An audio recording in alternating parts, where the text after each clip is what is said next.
Hey everyone. बच्चों, क्या आपने कभी ये सोचा है कि हमारी लाइफ कितनी ज़्यादा इंटरेस्टिंग होती, कितनी अच्छी होती अगर हम अपनी लाइफ में जो चाहते हैं वो हमें मिल जाता। सबका कोई ना कोई ड्रीम होता है, कोई डॉक्टर बनना चाहता है, कोई इंजीनियर बनना चाहता है, कोई साइंटिस्ट बनना चाहता है। और हम चाहते हैं कि हम अपने डेस्टिनेशन पे पहुंच जाएं।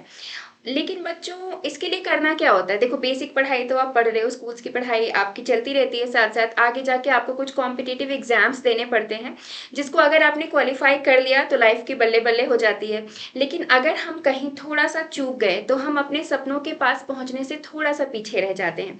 आखिर कहाँ हमारी तैयारी में थोड़ी सी कमी रह जाती है, उस चीज़ को समझने की ज़रूरत है। बच्चों, किसी भी डेस्टिनेशन तक पहुंचने के लिए ना केवल बेसिक नॉलेज ज़रूरी नहीं होता, हमें कुछ लिटिल एक्स्ट्रा करना पड़ता है। अब वो एक्स्ट्रा क्या है?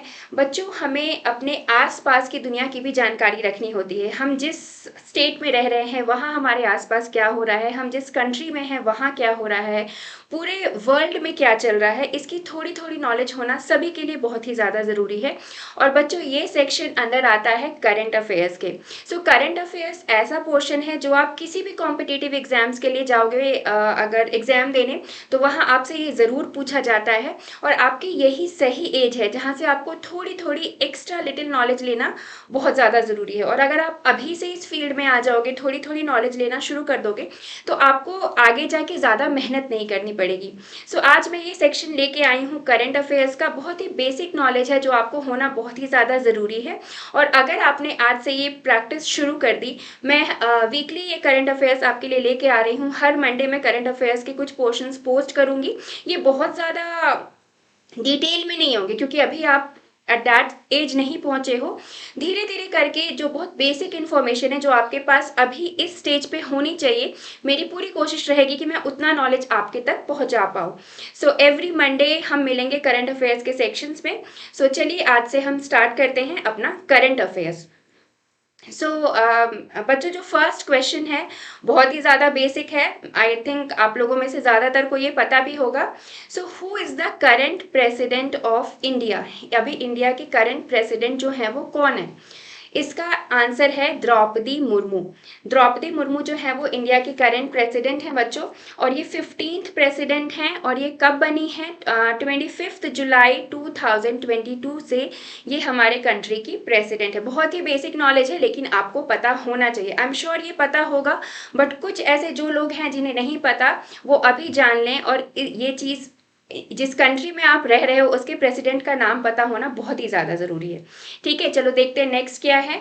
What is the name of ISRO's new humanoid robot that will go to space next? अब देखो बच्चों, इसरो क्या है? इसरो आपका इंडियन स्पेस रिसर्च ऑर्गेनाइजेशन है। ये एक ऑर्गेनाइजेशन है जो साइंस के फील्ड में बहुत ज़्यादा अचीव कर चुका है। अब इसने क्या बनाया है? इसने एक ह्यूमनॉइड रोबोट बनाया। अब नाम से आप देखो सोच सकते हो, ह्यूमनॉइड मीन्स है तो वो रोबोट, एक मशीन है, लेकिन उसमें ह्यूमन लाइक फीचर्स हैं। और ये जो रोबोट है वो स्पेस में जाने वाला है नेक्स्ट। तो इसका नाम क्या है? What is the name of that robot? इसका नाम है व्योमित्रा। अच्छा नाम है बच्चों, इंटरेस्टिंग नाम है। आप एक बार सुन लोगे तो मेरे ख्याल से आपको याद रहेगा। रोबोट का नाम है व्योमित्रा। और ये बेसिकली ह्यूमन लाइक डिजाइन किया गया है। और दिस इज टॉकिंग रोबोट, ये बात कर सकता है। सो इसका नंबर है नेक्स्ट स्पेस में जाने का। और ये किसके द्वारा बनाया गया है? इसरो, जो कि है इंडियन स्पेस रिसर्च ऑर्गेनाइजेशन। ये फुल फॉर्म भी आपको पता होनी चाहिए। What is the primary function of governor of India? India के जो गवर्नर हैं, नाम तो हम बहुत सुनते हैं इंडिया गवर्नर, आप न्यूज़ वगैरह में भी आपको काफ़ी टाइम सुनने को मिल जाएगा। बट इनका प्राइमरी फंक्शन क्या होता है? आखिर ये क्या करते हैं? बच्चों, इनका प्राइमरी फंक्शन है to protect, preserve and defend the law and constitution as incorporated in their oath also. इनको जो शपथ दिलाई जाती है उसमें भी इनको यही शपथ दिलाई जाती है कि ये कानून की रक्षा करेंगे। सो इनका मेन फंक्शन क्या है? To protect, preserve and defend means रक्षा करना लॉ एंड कॉन्स्टिट्यूशन का। अब चलो नेक्स्ट क्वेश्चन बहुत ही ज़्यादा इंटरेस्टिंग है। How many kite festivals does India have in a year? India में पर ईयर काइट फेस्टिवल्स मनाए जाते हैं। देखो बच्चों, जो भी मैं बता रही हूँ ना, आप कभी न्यूज़ खोल के अगर देखने बैठो ना, आपको ये चीज़ें सुनी सुनी सी लगेंगी।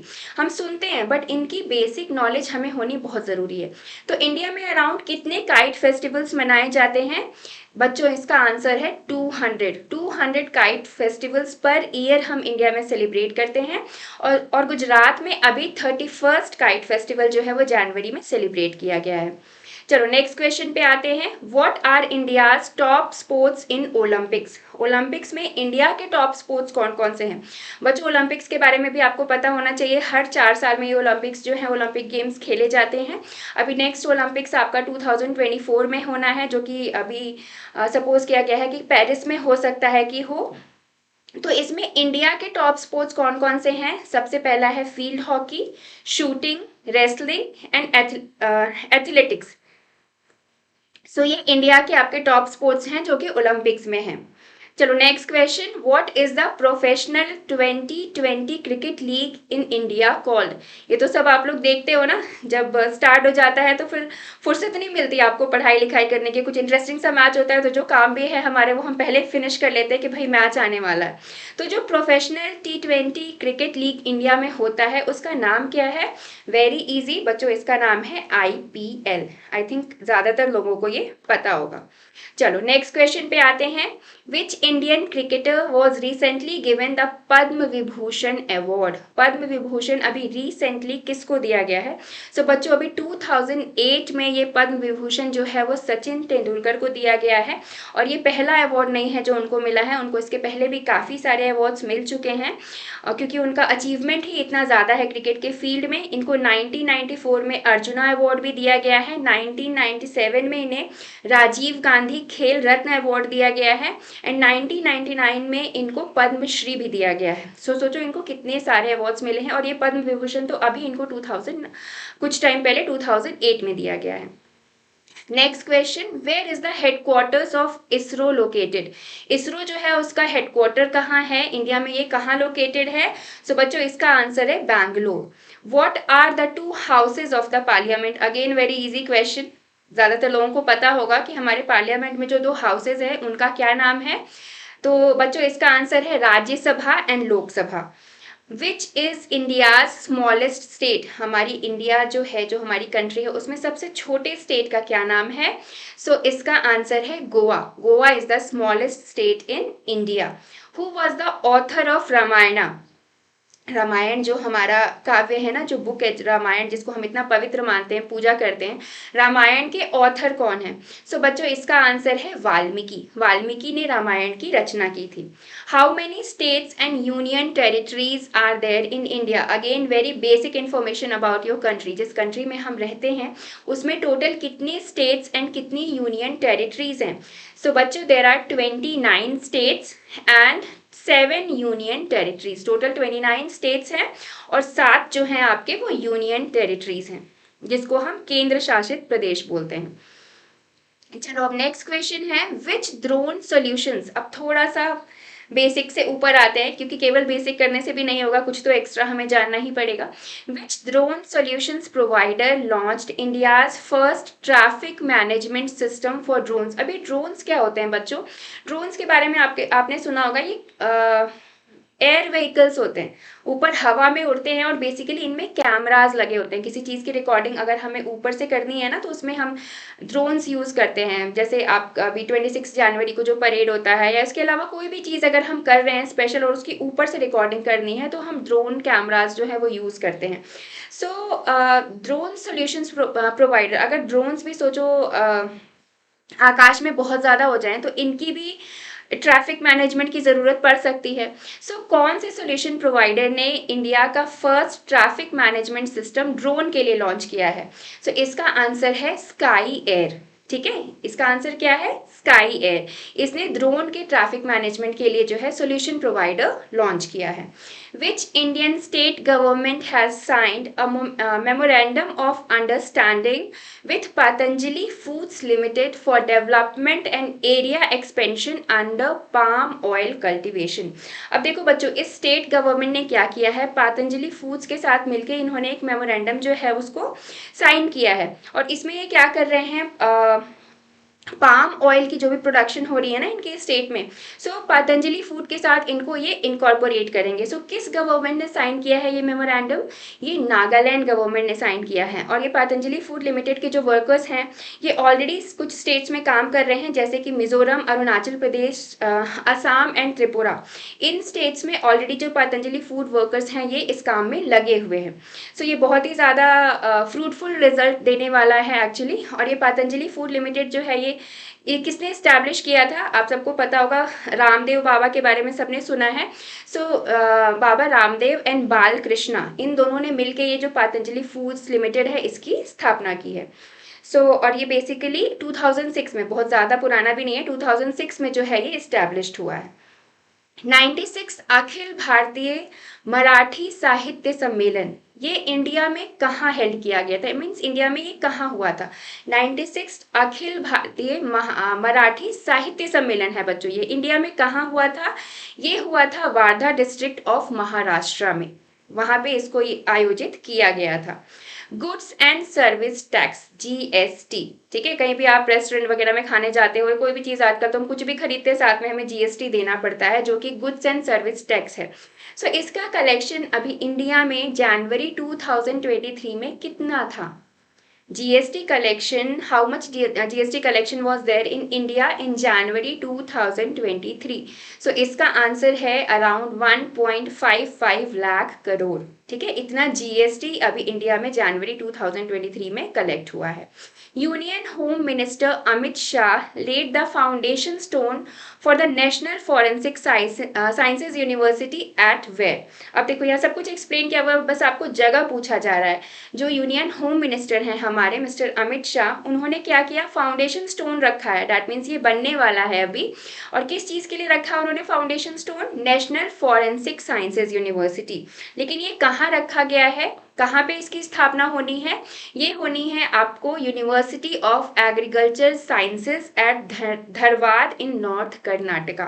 नॉर्थ कर्नाटका में धरवाद जो है वहाँ पर यूनिवर्सिटी ऑफ एग्रीकल्चरल साइंसेज जहाँ है, सेम उसी जगह पे आपका नेशनल फॉरेंसिक साइंसेज यूनिवर्सिटी भी बनने वाला है। ये बेसिक इंफॉर्मेशंस। नेक्स्ट चलते हैं हम, हु अप्रूव्ड। अब यहाँ पे पर्सन का नाम पूछा जा रहा है, किसी ने अप्रूव किया है, किसने किया है? 412 gallantry awards and other defence decorations. अब बच्चों देखो, ये डिफेंस के फील्ड में बात की जा रही है। आर्म्ड फोर्सेस जो होते हैं ना हमारे, आर्मी हो गया, CRPF हो गई, ये पैरामिलिट्री फोर्सेस, इन फील्ड्स के बारे में भी है। So who approved 412 gallantry awards? अभी 412 गैलेंट्री अवार्ड्स अप्रूव हुए हैं। और क्या हुए हैं? And 6 Kirti chakras including 4 पोस्ट्यूमस। पोस्ट्यूमस होता है बच्चों मरणोपरांत। कुछ अवार्ड्स ऐसे होते हैं जो मरने के बाद, दैट मीन्स शहीद होने के बाद भी जो हमारे ये आर्म्ड फोर्स पर्सनल्स हैं उनको दिए जा सकते हैं। एंड 15 शौर्य चक्रास इंक्लूडिंग 2 पोस्ट्यूमस, इसमें भी 2 जो है वो मरणोपरांत हैं। इनको किसने अप्रूव किया है? इतने गैलेंट्री अवार्ड्स को किसने अप्रूव किया है? इसे अप्रूव किया है हमारी प्रेसिडेंट द्रौपदी मुर्मू ने। This is also very important to know, बहुत ज़रूरी है जानना ये आपके लिए कि ये अवार्ड्स जो अभी अप्रूव हुए हैं वो उनको किसने अप्रूव किया है? प्रेसिडेंट द्रौपदी मुर्मू ने। चलिए नेक्स्ट पे आते हैं, Indian army and which army have commenced exercise cyclone 1। Indian army ने किसी और कंट्री की आर्मी के साथ मिलके अभी क्या स्टार्ट किया है? Exercise cyclone 1। इसमें क्या है? ये फर्स्ट एवर जॉइंट एक्सरसाइज है। दोनों जो आर्मी पर्सनल्स है ना वो मिलके इसमें जॉइंट अपना वर्क करेंगे बिटवीन देयर स्पेशल फोर्सेज। और जो इनकी स्पेशल फोर्सेज है ये एक्टिविटी उनके द्वारा की जाने वाली है। इंडियन आर्मी ने किसके साथ मिलके ये स्टार्ट किया है? सो बच्चों इसका आंसर है इंडियन आर्मी ने इजिप्टियन आर्मी, इजिप्ट जो है ना जिसको ग्रीस बोलते हैं, उस आर्मी के साथ मिलकर ये स्टार्ट किया है, जो कि एक्सरसाइज साइक्लोन 1 है आपका, जिसमें इन दोनों कंट्रीज के जो स्पेशल फोर्सेस हैं वो साथ मिलके काम करेंगे। और ये कब स्टार्ट हुआ है? 14 जनवरी 2023, बहुत ही रिसेंट है। ठीक है, सो जानना जरूरी है। नेक्स्ट पे आते हैं, Uttarakhand governor lieutenant general Gurmeet Singh, Uttarakhand के जो गवर्नर हैं lieutenant general Gurmeet Singh has approved how much reservation, इन्होंने कुछ रिजर्वेशन अप्रूव किया है टू डोमिसाइल वुमेन, उस स्टेट के जो आपके विमेन है ना उनके लिए कुछ रिजर्वेशन इन्होंने करा है उस स्टेट में, गवर्नमेंट जॉब्स में आपके कुछ परसेंटेज का रिजर्वेशन वहां की विमेन्स को दिया गया है। सो ये रिजर्वेशन कितना है बच्चों? This is 30% horizontal reservation, total 30% जो है वो डोमिसाइल वहां की जो विमेन्स हैं उनको वहां के गवर्नमेंट जॉब्स के लिए रिजर्वेशन दिया गया है। सो ये रिजर्वेशन कितना है? ये 30% है। 14th edition, next question, 14th edition of the world spice congress WSC, जो फुल फॉर्म्स भी आ रहे हैं ना आप उसको भी अंडरलाइन कर सकते हो।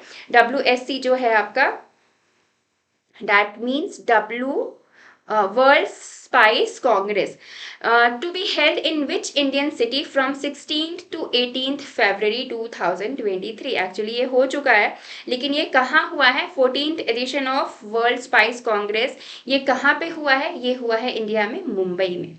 ठीक है, चलो नेक्स्ट पे आते हैं, who launch the portal for mapping of industrial units and laboratories which provides information on industrial units and laboratories across the country.